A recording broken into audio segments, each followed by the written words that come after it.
കണ്ണൂർ രാമന്തളിയെ കണ്ണീരിലാഴ്ത്തിയ കൂട്ടമരണം.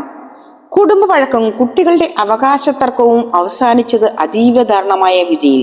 കണ്ണൂർ ജില്ലയിലെ രാമന്തളി ഒരിക്കലും മറക്കാനാവാത്ത വേദനയിലേക്കാണ് തള്ളപ്പെടപ്പെട്ടത്. ഒരു കുടുംബത്തിലെ 4 പേരെ വീടിനുള്ളിൽ മരിച്ച നിലയിൽ കണ്ടെത്തിയ സംഭവം നാടിനെ മുഴുവൻ നടുക്കി. രാമന്തളി കോയിത്തട്ടത്താഴത്തെ വീട്ടിൽ ഉഷ, മകൻ കലാധരന്റെ മക്കളായ 6 വയസ്സുകാരി ഹിമ, 2 വയസ്സുകാരൻ കണ്ണൻ എന്നിവരാണ് മരണപ്പെട്ടത്. പ്രാഥമിക നിഗമനം കുടുംബവഴക്കിനെ തുടർന്നുണ്ടായ കടുത്ത മാനസിക സമ്മർദ്ദമാണ് ഈ കൂട്ടമരണത്തിന് പിന്നിലെന്നാണ് പോലീസ് വിലയിരുത്തുന്നത്.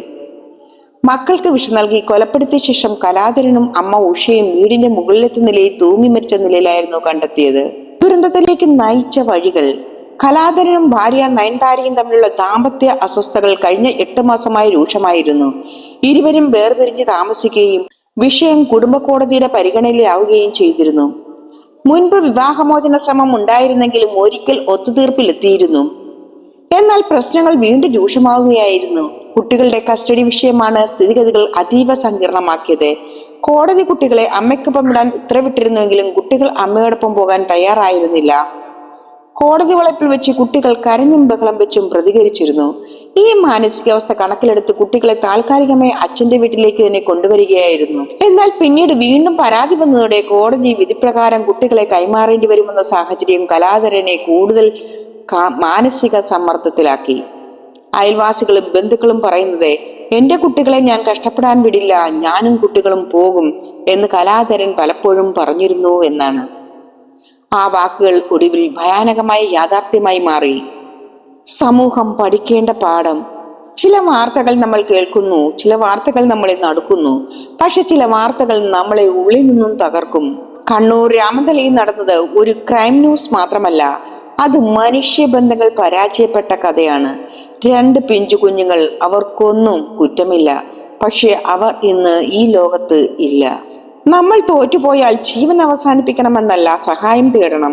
ഇത് ഒരു കുടുംബത്തിന്റെ കഥയല്ല, ഇത് നമ്മുടെ സമൂഹത്തിന്റെ മുന്നറിയിപ്പാണ്. ഹിമയ്ക്കും കണ്ണനും ഇനി തിരിച്ചു വരാൻ കഴിയില്ല, പക്ഷേ ഇനിയും കുഞ്ഞുങ്ങൾ നഷ്ടമാകാതിരിക്കാൻ നമ്മൾ പഠിക്കണം. കുട്ടികൾക്ക് കോടതിയില്ല, കേസുകളില്ല, വാശികളില്ല. അവർക്ക് വേണ്ടിയിരുന്നത് ഒരല്പ സ്നേഹം, ഒരല്പ സുരക്ഷ. പക്ഷെ മുതിർന്നവരുടെ ഈഗോ കുഞ്ഞുങ്ങളുടെ ശ്വാസം വരെ കവർന്നു. ഇതാണ് ഏറ്റവും വലിയ പരാജയം. കുട്ടികൾ ഒരു സ്വത്തല്ല. ദാമ്പത്യ തർക്കങ്ങൾ കുട്ടികളിൽ തീർക്കരുത്. മാനസിക സമ്മർദ്ദമുണ്ടെങ്കിൽ സഹായം തേടണം. ജീവിതം അവസാനിപ്പിക്കുന്നത് ഒരു പരിഹാരമല്ല. സംസാരിക്കാനുള്ള ഒരാൾ, കേൾക്കാനുള്ള ഒരാൾ ഇതുണ്ടെങ്കിൽ ഒരുപാട് ദുരന്തങ്ങൾ ഒഴിവാക്കാം.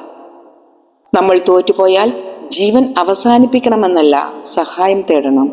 ഇതൊരു കുടുംബത്തിന്റെ കഥയല്ല, ഇത് നമ്മുടെ സമൂഹത്തിന്റെ മുന്നറിയിപ്പാണ്. ഹിമയ്ക്കും കണ്ണനും ഇനി തിരിച്ചു വരാൻ കഴിയില്ല, പക്ഷേ ഇനിയും കുഞ്ഞുങ്ങൾ നഷ്ടമാകാതിരിക്കാൻ നമ്മൾ ഇത് പാഠമാക്കണം. ജീവിതയാത്രാനു ജീവിതം മനസ്സിലാക്കി മുന്നോട്ടു പോകാൻ. ഈ വീഡിയോ ഷെയർ ചെയ്യൂ. ഒരാളെങ്കിലും ചിന്തിക്കട്ടെ, ഒരാളെങ്കിലും സഹായം തേടട്ടെ.